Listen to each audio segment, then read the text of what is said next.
n'y a pas d'échec. Il y a une continuité. Quel grand faut le faire! Oh là là, Henri Lecomte, formidable! Avantage, Lecomte. Regardez la rage de gagner. On apprend plus d'une défaite que d'une victoire. La victoire est éphémère.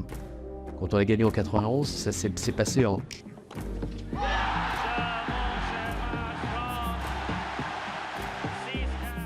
Comme ça. Par contre, 88, je m'en souviens encore.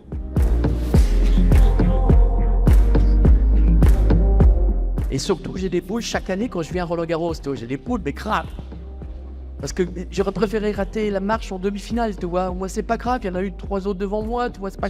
Mais la dernière marche, putain! C'est l'échec qui m'a permis de grandir et d'être plus fort aujourd'hui.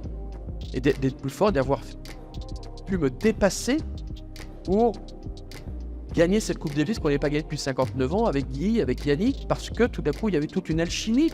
C'est comme une entreprise.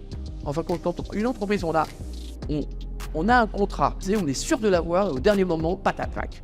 Il y a quelque chose qui arrive, non, le gars, il signe avec la société d'à côté. Qu'est-ce que l'on fait? On se remet en question.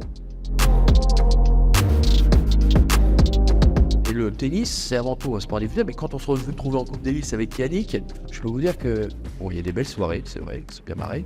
On a gagné beaucoup de matchs, on a perdu une fois en 82 contre les États-Unis avec Yannick, contre McEnroe et Jim Mayer.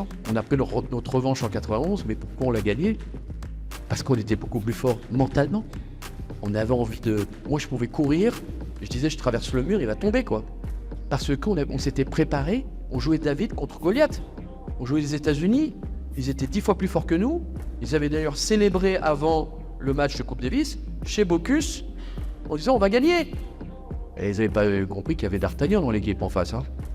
Avec un Yannick Noah qui, lui, c'est quelqu'un qui communique, qui a une aura, qui a une façon de s'exprimer, qui a une façon aussi de mettre en valeur ses coéquipiers, puis c'était le grand frère, nous a permis de créer l'exploit.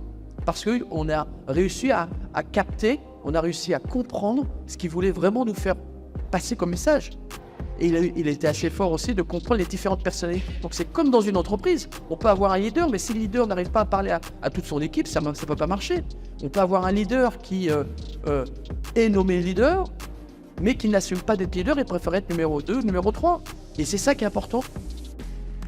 Maîtriser ses émotions, avoir confiance en soi, vraiment, ça c'est quelque chose d'important. Et être passionné. La passion est quelque chose d'important. On peut avoir la passion même dans le monde des affaires.